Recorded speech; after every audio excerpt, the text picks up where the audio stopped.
कल रात एक मार्केज़ की एक पुरानी कहानी पर पुरानी फिल्म स्पेनिश में बनी हुई उसके बारे में पढ़ रहा था। मालूम नहीं यह कहानी इसी शीर्षक से या किसी और शीर्षक से उनके किसी संकलन में छपी है। कई बार वो फिल्मों के लिए पहले लिखते थे, बाद में वह कहानी के रूप में सामने आता था या उपन्यास के रूप में। लेकिन यह कहानी इतनी अद्भुत कहानी है।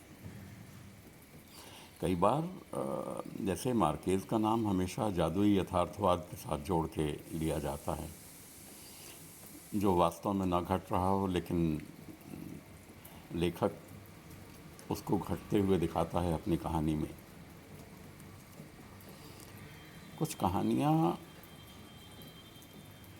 इतनी तरल और निर्मल होती हैं कि यदि वास्तव में ऐसा ना भी होता हो तो हो जाए,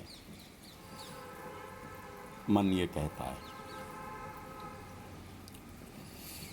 ये एक ऐसे चोर की कहानी है, ह्यूगो नाम है उसका, जो केवल शनिवार को चोरी करता है, बाकी और दिनों में चोरी नहीं करता।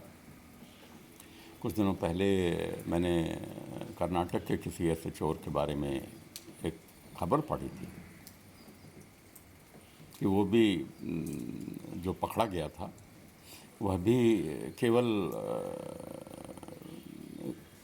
वीकेंड्स में चोरी करता था। पूरे वर्किंग डेज में वो घूम घूम के ये देखता रहता था कि किस घर में कैसे घुसा जा सकता है, किस घर से वीकेंड्स में लोग बाहर जाते हैं, और वो निशाने पे लेके और उसी दिन चोरी करता था। तो ये ह्यूगो की कहानी है। ये कहानी है, वो शनिवार को एक घर में घुसता है।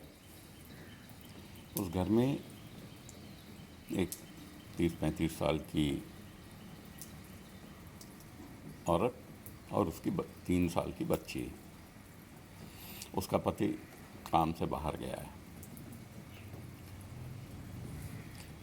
और जैसा होता है वो घर में घुसा तो आना एने उस स्त्री का नाम है, वो जग जाती है। ये पिस्तौल उसके पास ले जाता है और कहता है कि जो भी तुम्हारे पास वैल्यूएबल या गहने हैं वो सब दे दो।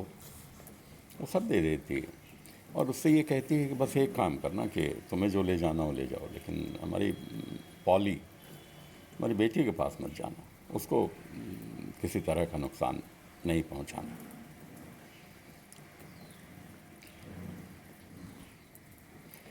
वो मान जाता है।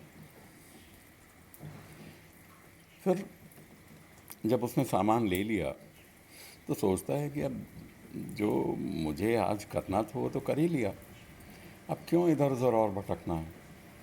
यहाँ रहना क्या बुरा है, सुबह तक ये सुरक्षित जगह है और कोई मुझे यहाँ कोई ख़तरा नहीं है, तो मैं फिर क्यों जाऊँ बाहर।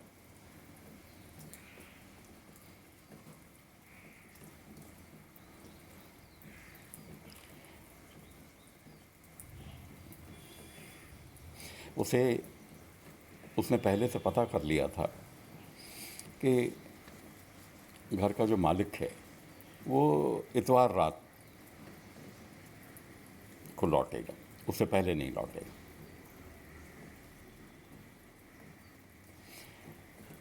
फिर ह्यूगो वहीं बैठ जाता है। एने से कहता है कि मुझे कुछ खाने को दो और थोड़ी सी शराब अपने उससे निकालो फ्रिज से, मुझे भूख लगी है। और मैं देखो डिनर के साथ बगैर म्यूज़िक के डिनर नहीं लेता, तो म्यूज़िक भी चला दो। एने सोचती है कि ठीक है कि मेरी बेटी बची रहे, इसलिए वो खाना पकाने चली जाती है।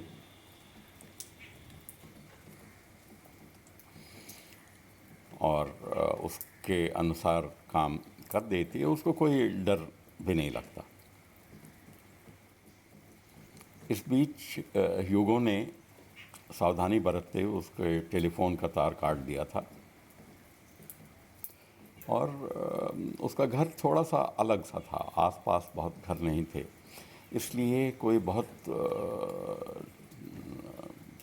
आशंका ऐसी नहीं थी कोई जल्दी से आ जाएगा, देख लेगा। ये करते हुए एने उसकी चाय के कप में एक स्लीपिंग पिल डाल देती है, जिससे कि यदि ये यहाँ पड़ा भी रहे तो कुछ कर ना पाए।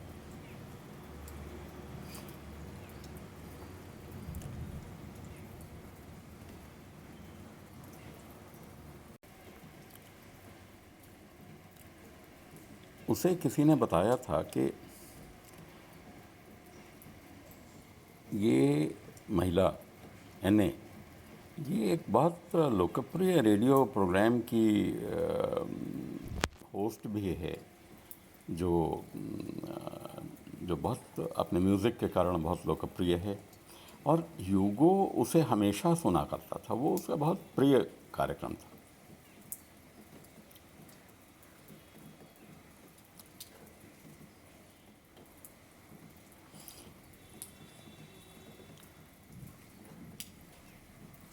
हालांकि एने से एक गलती हो जाती है, वो ह्यूगो को स्लीपिंग पिल वाली चाय देने के बदले खुद गलती से वो ले लेती और ह्यूगो बच जाता है। इस बीच में बार बार एने को नींद आती है, झपकी आती है।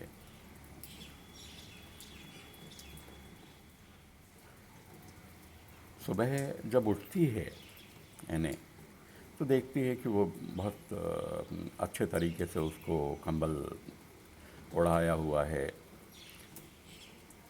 और बाहर गार्डन में ह्यूगो उसकी बेटी के साथ खेल रहा है। उसकी बेटी बहुत मज़े से उसके साथ दौड़ भाग कर रही है और खुश है।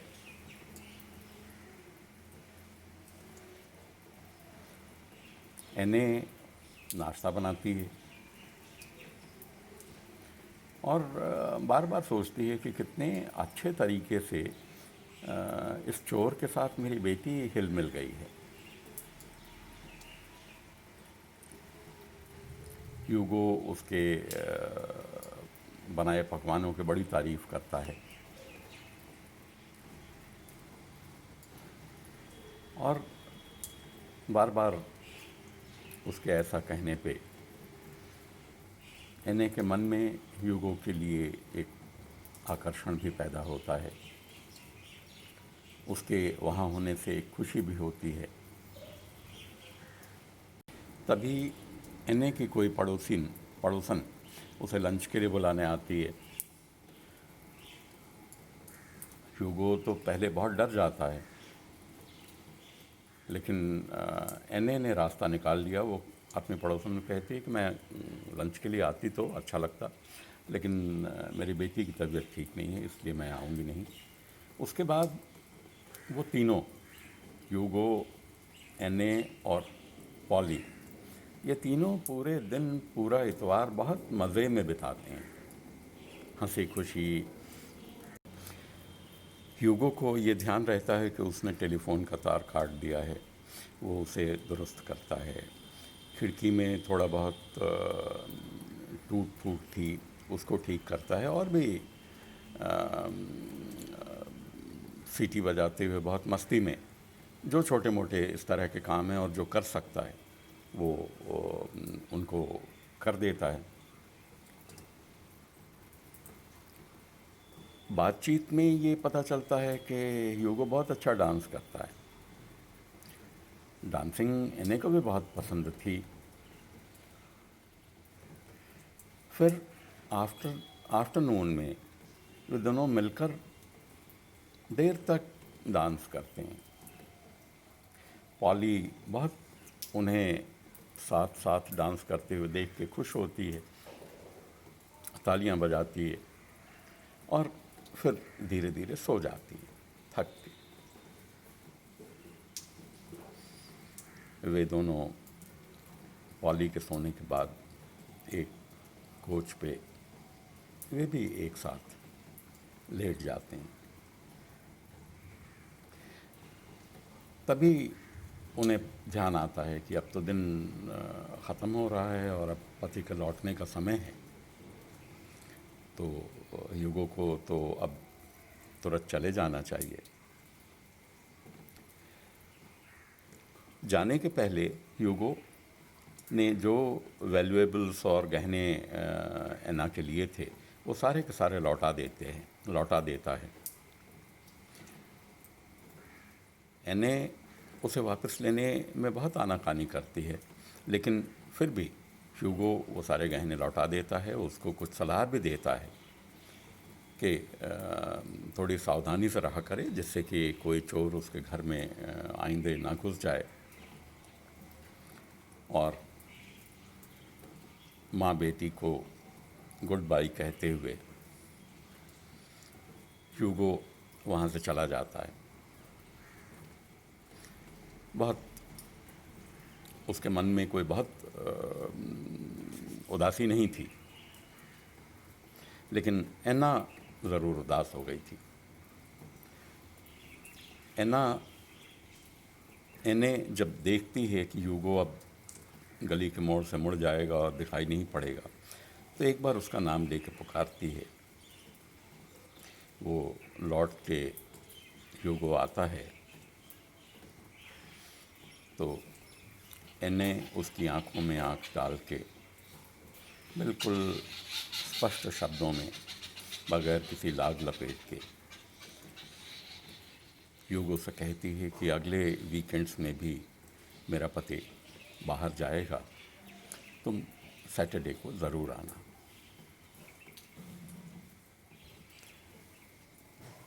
ह्यूगो यह सुनकर खुश होता है और लगभग डांस करती हुई मुद्रा में वहाँ से चला जाता है।